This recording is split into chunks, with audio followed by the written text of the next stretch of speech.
प्रेरितों की पुस्तक उसका 9वां अध्याय है, उसके पहले वचन से लेके आगे हम लोग पढ़ेंगे। परमेश्वर के नाम की स्तुति हो। यहाँ पर एक बड़ा सुंदर सा वाक्य बाइबल के अंदर है। पौलुस जिसने 3 मिशनरी यात्राएं की। कितनी मिशनरी यात्राएं की? 3। वो उन मिशनरी यात्राओं के समान नहीं, एक अलग ही यात्रा में वो चल रहा था, दमिश्क की यात्रा। वो इस यात्रा में एक पर्पस के साथ में, एक उद्देश्य के साथ में चल रहा था। और उसका उद्देश्य क्या था? मसीहियों को सताना, उनको पकड़ना, उनको कारागृह के अंदर डालना था। इन मसीहियों में से एक मसीह था हनन्याह। इन मसीहियों में से एक मसीह कौन था? हनन्याह। अब इसने राजा से, इसने जो याजक से क्या किया, उस समय के फरीसी सदूकी लोगों के मेन व्यक्ति से उसने पूछा कि मैं ऐसा करने जा रहा हूं, क्या तेरी अनुमति है? तो उसने क्या कर दी? इसको अनुमति दे दी। ये अपने हाथ में उस अनुमति को लेकर इनको सताने के लिए, इनको परेशान करने के लिए निकल पड़ा। चलते चलते चलते चलते एकाएक यहां पर 2 व्यक्तियों की कथा है, आप इस बात को ध्यान देंगे। एक तो पौलुस है, एक शाऊल है जो कि पौलुस कहलाता है, और दूसरा कौन है? हनन्याह। तो चलते चलते चलते उसको एक बड़ी रोशनी सी दिखी, और उस रोशनी में से एक शब्द उसको मिला कि शाऊल शाऊल तू मुझे क्यों सताता? उसने पूछा, हे प्रभु को तू कौन है? उसने आवाज सुनी कि मैं वही यीशु हूं जिसे तू सताता है। उसने, परमेश्वर ने शाऊल से कुछ बातें करी।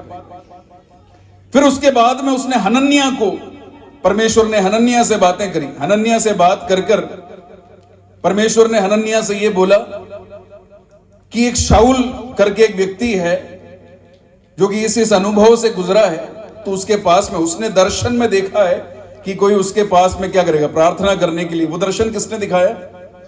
परमेश्वर ने उस दर्शन को पौलुस को, शाऊल को दिया है। वो जो दर्शन देखा वो व्यक्ति है, तो उसके पास में जाकर प्रार्थना करना।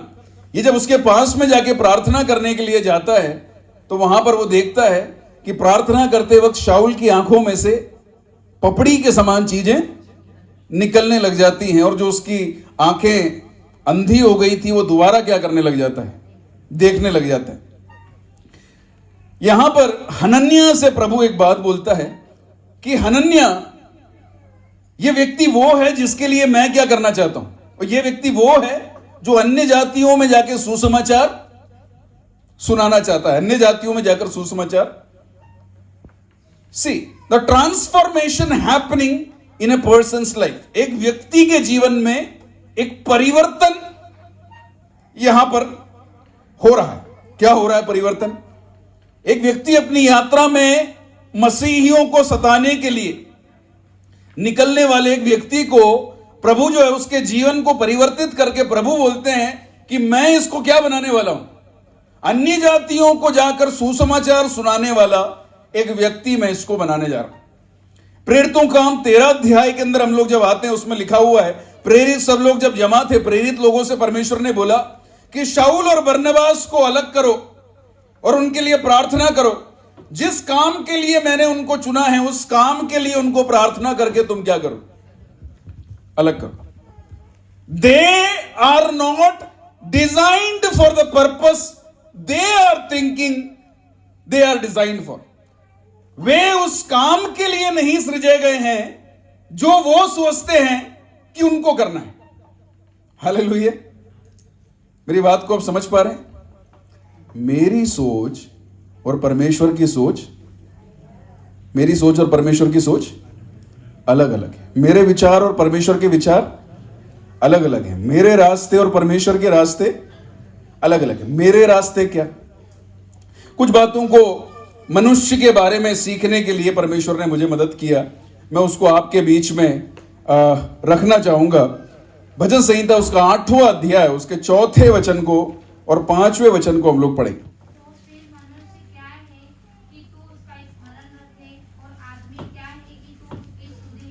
फिर मनुष्य क्या है? ये सवाल मुझको अपने आप से पूछना है। हु एम आई? मैं कौन हूं? मनुष्य क्या है? और क्योंकि तूने उसको परमेश्वर से थोड़ा ही कम बनाया है और महिमा और प्रताप का मुकुट उसके सिर पर रखा है। तूने उसको परमेश्वर से थोड़ा ही कम बनाया है और महिमा और प्रताप का मुकुट तूने उसके ऊपर रखा हुआ है। मनुष्य की सृष्टि के विषय में अलग अलग तरीके से लोगों ने व्याख्या की है। डार्विन की थियोरी ऑफ इवोल्यूशन के अंदर जब हम देखते हैं तो वहां पर ऐसा लिखा हुआ है कि मनुष्य किससे बना है, मनुष्य किसमें से आया है? बंदर से आया है। बंदर की भी उच्च कोटि से, है ना, जिसको हम लोग चिंपैंजी या एप बोलते हैं, उस एक प्रकृति से कौन आया है? मनुष्य आया है ना। मतलब बदलते बदलते चिपकली से चूहा, चूहे से गिरगिट और गिरगिट से डायनासोर और फिर बंदर और फिर ये और वो बनते बनते बनते धीरे धीरे कौन बना है? मनुष्य बना है। तो मनुष्य कौन है? मनुष्य की सृष्टि के बारे में बहुत सारी बातें बहुत सारी किताबों के अंदर लिखी गई। यहां पर हमारा श्रद्धा केंद्र है, यहां पर हमारी सोचने का केंद्र जो है वो बाइबल है। बाइबल क्या कहती है हम लोग देखेंगे। उत्पत्ति की पुस्तक उसका 2 अध्याय और उसके 7वें वचन को हम लोग पढ़ेंगे। उत्पत्ति अध्याय 2 वचन। मनुष्य मिट्टी में से आया है और मनुष्य किसमें मिल जाएगा? मिट्टी में मिल जाएगा। तो मनुष्य की प्रकृति जो है, उत्पत्ति उसका पहले अध्याय के अंदर उसके 26-27 वचन में आज एक बच्चे ने उसको पढ़ा है कि आओ हम मनुष्य को अपनी समानता में अपने स्वरूप में बनाएंगे। बड़ा कठिन है यह समझना जब हम बोलते हैं कि पिता, पुत्र, पवित्र आत्मा त्रिएक परमेश्वर, 3 व्यक्तित्व एक ही परमेश्वर के अंदर मौजूद हैं। लोगों को यह समझ पाना मुश्किल है। लोग उसके लिए तरह तरह की जो है उसके लिए व्याख्याएं देते हैं कि क्या परमेश्वर का पुत्र यीशु मसीह है तो परमेश्वर ने पुत्र को कैसे जन्म दिया, पवित्र आत्मा क्या है, ये सब काल्पनिक बातें हैं। ये तमाम प्रकार की चीजें जो है लोग उसके बारे में व्याख्याएं करते हैं, है ना। यहां पर लिखा हुआ है कि आओ मनुष्य को भी हम क्या करें? अपनी समानता में, अपने स्वरूप में उसकी रचना करें। इसलिए मैंने पूछा, यह सवाल आपके मन में होना चाहिए कि मैं कौन हूं, है ना। जैसे मनुष्य को परमेश्वर ने शरीर, प्राण और आत्मा में बनाया है, वैसे परमेश्वर भी त्रिएक परमेश्वर है। उसने मनुष्य को अपनी समानता, अपने स्वरूप में बनाया है और वो ही मनुष्य को क्या कर सकता है? पूरी रीति से उसको साफ कर सकता है, धो सकता है, उसको पवित्र कर सकता है। पहला थिस्सलुनीकियों उसका 5वां अध्याय उसका 23वां वचन हम लोग पढ़ेंगे। पहला थिस्सलुनीकियों अध्याय 5 वचन 23।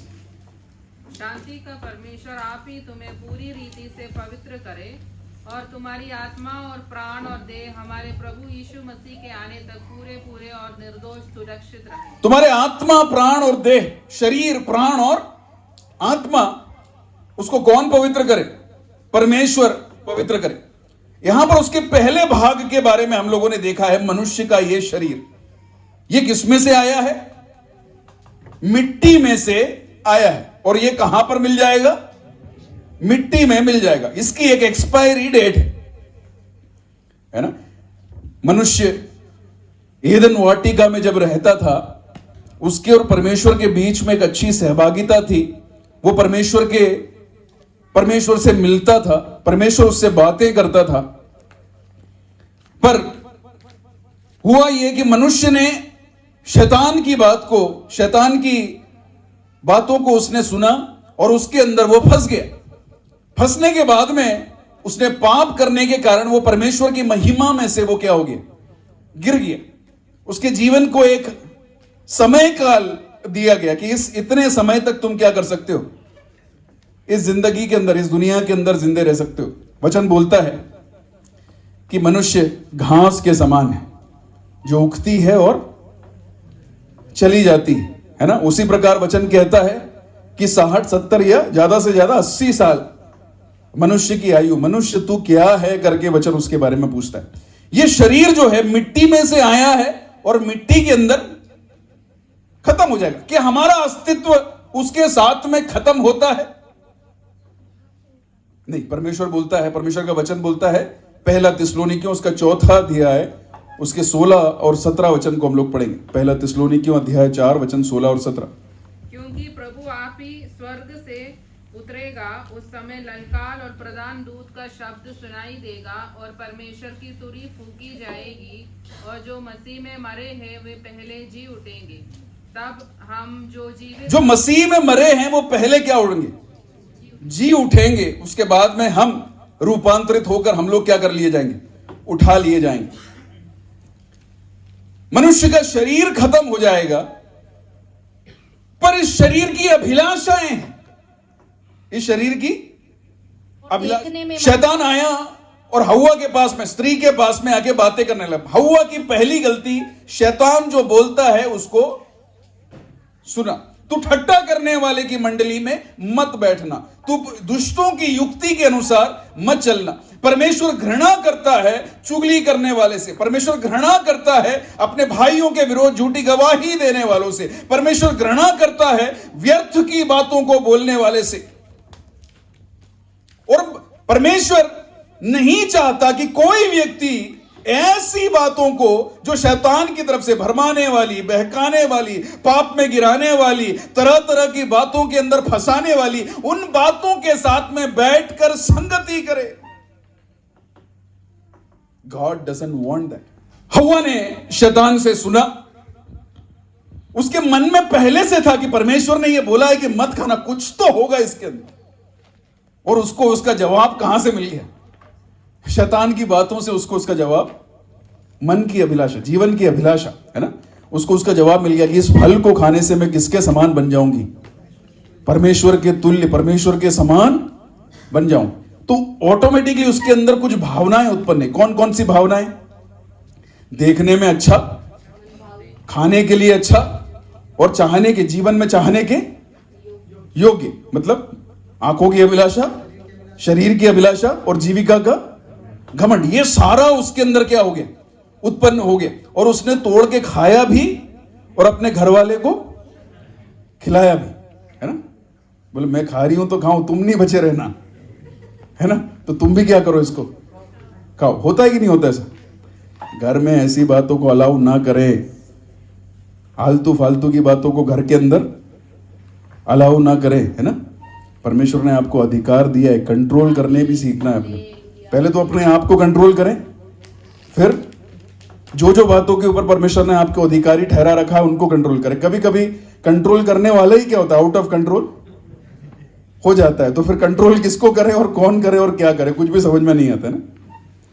पर यहां पर शरीर की भी क्या होती है? कुछ ना कुछ अभिलाषाएं होती है।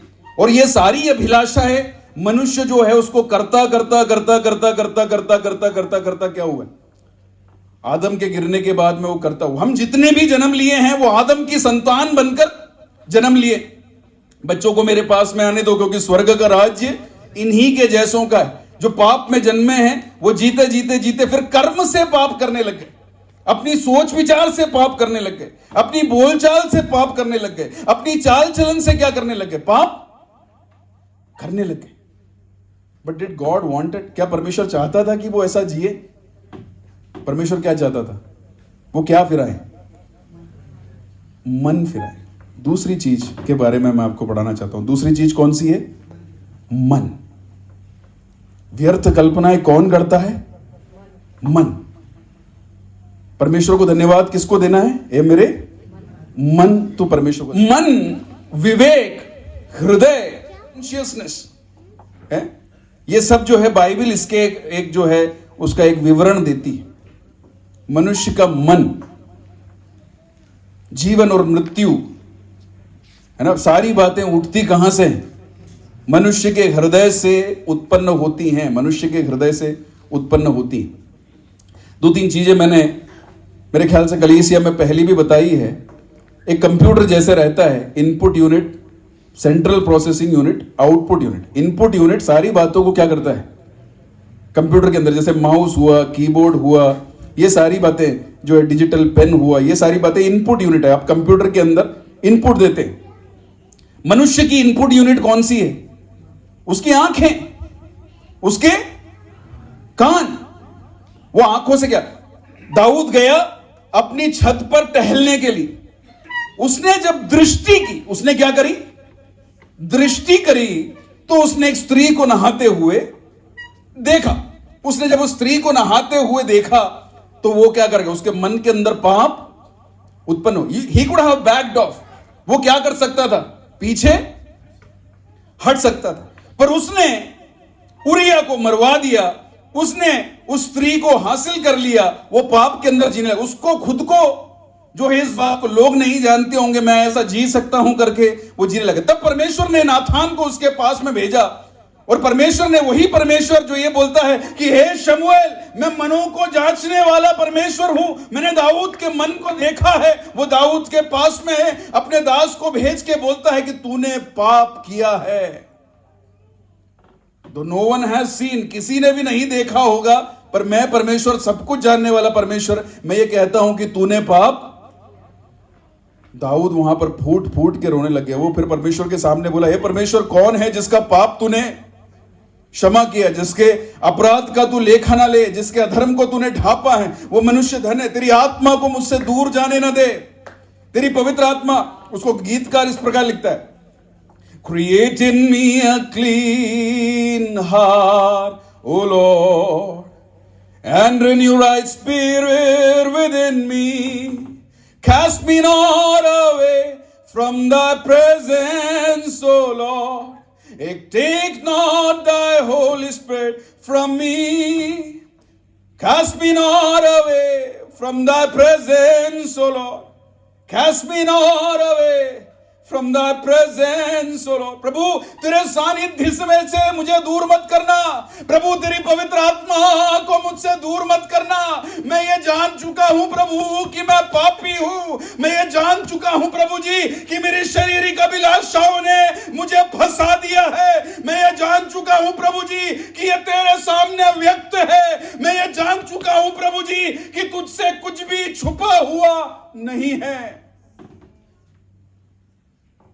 मनुष्य छुपा के घूमना पसंद करता है, पर परमेश्वर की आंखों के सामने कुछ भी छुपा हुआ, वो तेरे मनों के विचारों को जानता है, वो तेरे मन की अभिलाषाओं को जानता है। मन फिराओ और तुम में से हर एक पिता पुत्र पवित्र आत्मा के नाम से बपतिस्मा ले। यीशु मसीह ने बोला कि मन फिराओ। पतरस प्रेरितों का काम उसके दूसरे अध्याय में ऐसा लिखता है कि तुम में से हर एक मन फिराए। क्या होता है ये मन को फिराना? It is designed to think about the worldly things because it does not know its creator. ये अपने सृष्टिकर्ता को नहीं जानता, इसलिए ये किन बातों के ऊपर ध्यान लगाता है? अपनी शरीर की बातों के ऊपर ध्यान। दुनिया में सारे लोग ज्ञान दे देंगे, पर वो लोग क्या नहीं कर पाएंगे? हाँ, वो लोग घोड़ों के समान, खच्चर के समान है करके। देखो, हम लोग पढ़ेंगे भजन संहिता उसका 32 उसका 9, भजन संहिता उसका 32 उसका 9। परंतु घोड़े और खच्चर के समान न बनो जो समझ नहीं रखते, उनकी उमंग लगाम और रात से रोकनी पड़ती है। घोड़ों और खच्चरों के पास में क्या नहीं है?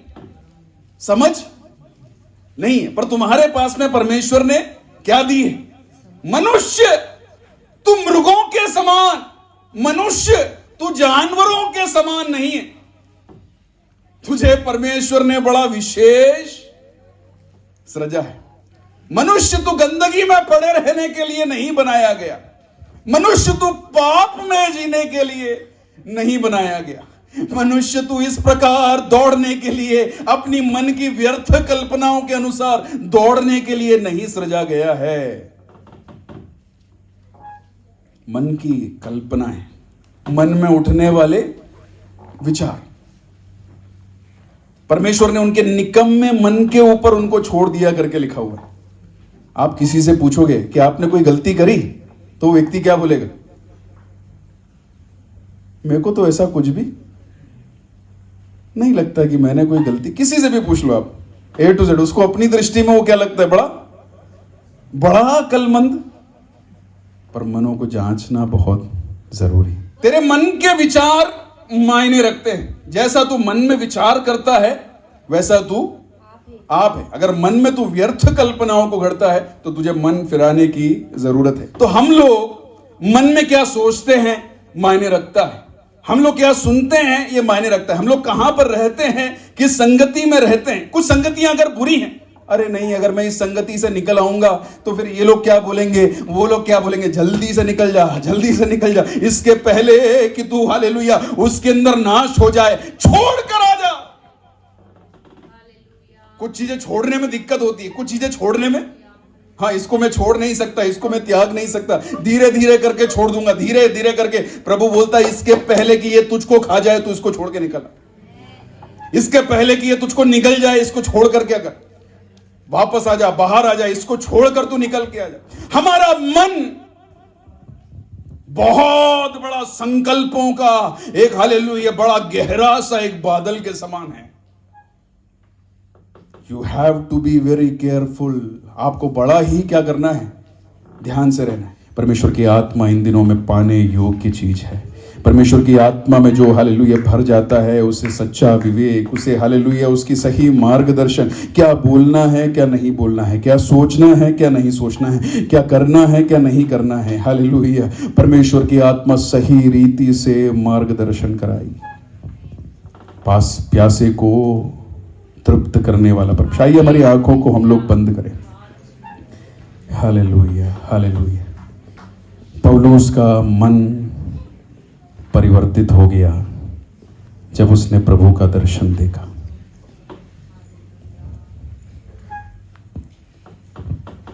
कल तक वो सोचता था कि जो मैं सोचता हूं वही सही है। कल तक वो सोचता था कि जो मैं सोचता हूं वही सही है, जो मैं करना चाहता हूं वही सही है। मैं जो बोलता हूं वो लड़ाई, ये लड़ाई मेरी लड़ाई है, ये लड़ाई मेरी लड़ाई है। इसने मेरे खिलाफ में बुरा किया, उसने मेरे खिलाफ में बुरा किया, ये व्यक्ति सही नहीं है, वो व्यक्ति सही नहीं है। मुझको हालेलुया श्राप देने वाला, मेरे खिलाफ में बुराई करने वाला, वो मर जाएगा, वो नाश हो जाएगा। मेरे परमेश्वर ने कॉन्ट्रैक्ट ले रखा है कि मेरी बुराई करने वाले को नाश कर दे। मेरी बुराई करने वाले के खिलाफ परमेश्वर बोलता है प्रेम करो, प्रेम करो। हृदय प्रेम से भरने पाए, मन धन्यवाद से भरने पाए। ओ हालेलुया तुम्हारा परमेश्वर, स्वर्ग में विद्यमान परमेश्वर, वो तुम्हारे विषय में यही चाहता है। अभी आपका मन ये ना सोचने पाए कि ये मेरे विषय में क्या सोच रहा होगा, वो मेरे विषय में क्या सोच रहा होगा। अभी आपका मन ये ना सोचने पाए कि हालेलुया मैं यहां से जाने के बाद में क्या खाऊंगा, क्या पीऊंगा, कैसे रहूंगा, कैसे जीऊंगा। आपका मन ये ना सोचने पाए कि मेरे खिलाफ में लोगों ने क्या क्या किया। प्रभु आपको बुलाता है, प्रभु आपसे प्रेम करता है। प्रभु नहीं चाहता कि अपना कोई भी बच्चा वो नाश होता हुआ देखे। प्रभु नहीं चाहता कि वो व्यर्थ आपको इधर उधर हालेलुया हालेलुया इधर उधर घूमता हुआ परेशान रहता हुआ देखे। वो चाहता है कि आप उसके निकट आए। बोझ है, दुनिया में बोझ है, दुनिया में परेशानी है, दुनिया में दिक्कतें हैं, दुनिया में कष्ट हैं, दुनिया में, पर आपको दुनियादारी बनकर जीने के लिए मेरे प्रभु ने नहीं सृजा, दुनियादारी बन के रहने के लिए मेरे प्रभु ने नहीं सृजा। प्रभु चाहता है कि तू प्रभु के नजदीक आ जा।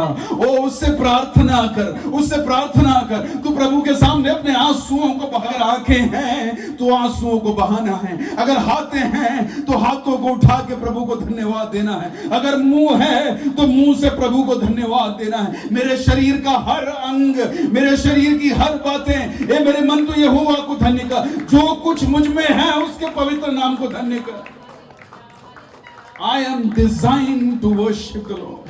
मुझे बनाया गया है ताकि मैं प्रभु की आराधना कर सकूं।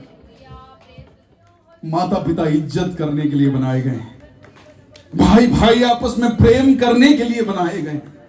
शत्रु माता पिता और बच्चों को दूर कर देता है, वो भाई भाइयों को आपस में दूर कर देता है, वो हालेलुया लड़ाई झगड़े उत्पन्न करा देता है, वो हालेलुया बुरी आदतों में डालकर तेरे प्राण का घात करने की कोशिश करता है। पर तेरा प्रभु उसमें प्रेम के अलावा और कुछ नहीं है, उसमें प्रेम के अलावा और कुछ नहीं है।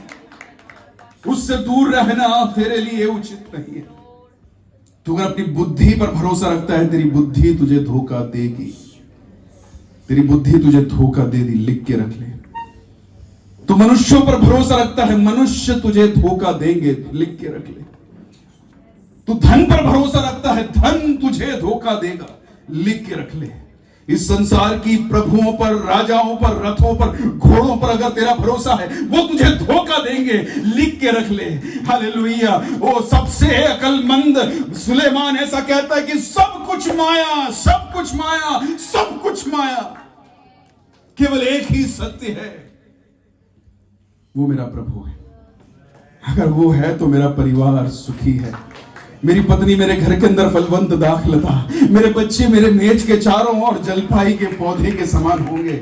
ओ हालेलुया। तेरा धन, तेरे हालेलुया, तेरी जितनी भी पोजीशन से वो एक आशीष का कारण तेरे लिए, दूसरों के लिए ओ हालेलुया एक आशीष का कारण ठहरेगी। तेरा आरोग्य तेरे लिए एक आशीष का कारण ठहरेगा। मत डर, मैं तेरे संग हूं।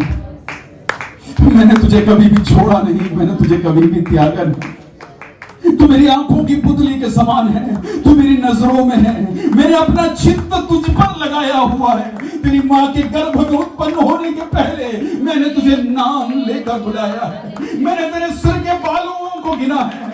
तू मुझसे दूर नहीं है। मत डर, मत डर, मत डर।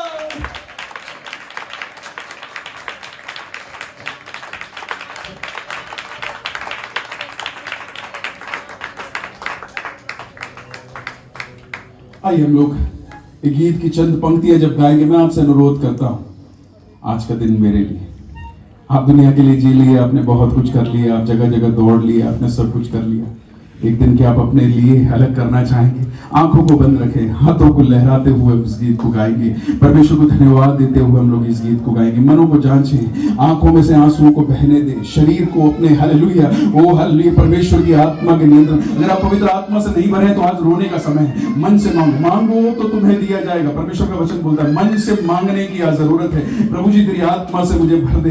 अगर हालेलुया कोई सी भी ऐसी बात है, लड़ाई झगड़ा बलवा, हालेलुया तरह तरह की दुनियादारी काम, शारीरिक काम करने वाला स्वर्ग राज्य में नहीं जाएगा। शारीरिक काम करने वाला स्वर्ग राज्य में नहीं जाएगा। परमेश्वर का वचन बोलता है ऐसा कोई सा भी काम है, तू पवित्र नहीं है, पूरी तरह से पवित्र नहीं है, तू हालेलुया बिना परमेश्वर की मदद के ये सब कुछ नहीं कर सकता। सत्य को जान ले, तुझे प्रभु की जरूरत है। सत्य को जान ले, तुझे प्रभु की जरूरत है। तेरा मन आज रोने के लिए तैयार है। अपनी बुद्धि, अपनी समझ का भरोसा लेकर तू ज्यादा देर नहीं दौड़ सकता। क्या लाभ होगा गोकर आत्मा को, क्या पाएगा तू जीत कर इस दुनिया को, क्या लाभ होगा खोकर आत्मा को। तू आजा यीशु के पास, तुझे यीशु बुला रहा, यीशु बुला रहा, यीशु बुला रहा। अगर परमेश्वर आपकी आत्मा से बात करता है, अगर आपके मन में पश्चाताप होता है, अगर आप प्रार्थना करवाना चाहते हैं, तुझे किसी बात को आप समर्पण करना चाहते हैं, मैं आपके लिए प्रार्थना करना चाहता हूँ। अपने आप को पीछे रोक के न रखें। आपको यीशु की जरूरत है, आपको अपने उद्धारकर्ता की जरूरत है। आप आगे की ओर आ सकते हैं। मैं आपके लिए प्रार्थना करता हूं। तेरी जरूरत है प्रभु जी।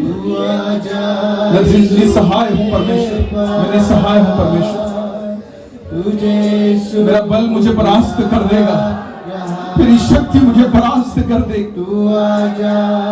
मेरी अपनी चाल के कारण डर मुझ में समा गया है, मैं घबराने लगा हूँ, मुझे रास्ता दिख नहीं रहा।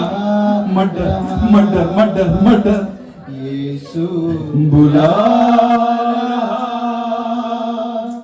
यीशु बुला रहा, तेरा नाम ले लेकर तुझे यीशु बुला रहा, तेरा नाम ले। वो तेरे नाम को जानता है, उसकी नजर तुझ पर आज भी गड़ी हुई है। बेटा बेटी मत परेशान, मत घबरा। ये ये अंत नहीं है, ये अंत नहीं है, ये ढंग है कि शैतान तुझमें पैदा करना चाहता है। I still love you, मैं तुझसे अभी भी प्रेम करता हूँ, यही सत्य है। अपने आप को मेरे हाथों में दे दे, मैं जीऊंगा तो तेरे लिए, मरना मेरे लिए लाभ है। मैं जीऊंगा तो तेरे लिए, मरना मेरे लिए लाभ है। प्रभु जी तेरे बच्चे लोग प्रार्थना करते हैं, प्रभु जी हालेलुया, ये इस युद्ध को अकेला नहीं लड़ सकते मेरे परमेश्वर। प्रभु जी अपने उद्देश्य को प्रभु जी आपकी बिना मदद के ये पूरा नहीं कर सकते। प्रभु जी आपकी सामर्थ इन दिनों में इनके ऊपर उतरने का, इनकी प्रार्थनाओं में उतरने का, व्यक्तिगत तौर पर जब ये बैठे उतरने का, वो हालेलुया उस मरकुस की कोठरी में जैसे मेरी आग ने उनको छुआ, प्रभु तेरी आग में छूने का, नया बल ये प्राप्त करने का, नई सामर्थ्य प्राप्त करने का, और तेरी सामर्थ्य कब से ये जीने का, तेरे उद्देश्य को ये पूरा करने का तू इनकी मदद कर प्रभु जी। शिखे रवनम प्रभु आपने हमारी प्रार्थनाओं को सुना, धन्यवाद धन्यवाद प्रभु जी, धन्यवाद धन्यवाद। हमें क्या करना है आप हमें बताएं। हम अपनी बुद्धि का सहारा नहीं लेते, अपनी समाज का सहारा नहीं लेते। हम प्रार्थना करेंगे, हम उपवास करेंगे, आपके हित को खोजेंगे प्रभु जी, संगतियों में आएंगे, आपके वचन को सुनेंगे प्रभु जी, आपकी आत्मा के अनुसार चलेंगे। हमारा हृदय आपकी परमेश्वर बातों को सुनने का प्यासा है, उसके अनुसार हम अपने जीवन को जिएंगे।